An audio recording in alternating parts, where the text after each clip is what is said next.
kjo ja ka kalu pragun. A mendoni që po ju vardiset një farë forme si Kurti? Me lejnë e juaj, unë edhe duke njohur misionin e juaj, dhe ju e keni këtë detyrë që për mes neve të informoni qytetarët, dhe shumë ka nevojë sot qytetarë i Kosovës të ketë informacion e shtesë, dhe ata mbani përmes juve.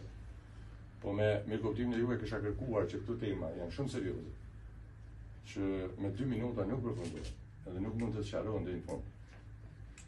Unë jam kaq gjatë politikë. Kam qenë me kanë dëshirë me qenë kujdesshëm dhe në respekt të temës.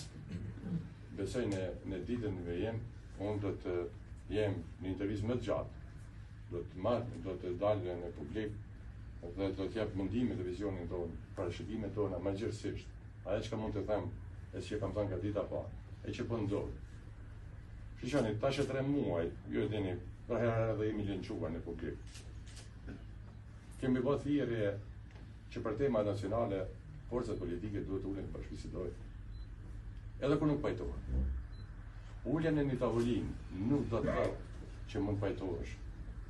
Po shumë e domosdoshme të ulesh e të bashkëbisedosh me rivale. Jo, shikoni, ne nuk ka asgjë të që u pajtuam as u pajtuam, besoj që tash në intervistë do ta shpalosim më tepër idenë dhe vizionin e nismës social-demokrate, por në këtë rast po duam të respektojmë apo du pak a shumë me dhënë diçka nga kjo që e profesionismi apo nga pyetjen e juaj që ne besojmë, jemi të bindur që Kosova ka nevojë urgjente të mendimin institucionit. Dhe kjo bëhet përmes bashkëbisedimeve, përmes krijimit të shumicave.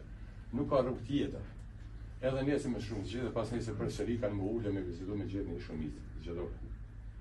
Për juve gazetar e për neve posaçërisht politikan duhet ta kuptojmë një gjë. Kosova është shtet me shumë të lashtë. Ne nuk e kemi luksin e vendeve të rajonit, edhe e dini çka po flas. Ne nuk mundemi në emër të demokracisë me mytë shtetin. Të në që përpon. Dhe nuk e kemi atë luks mosjer si të tjerë në rajon, për arsye të pozicionit të vendit tonë që quhet Kosovë.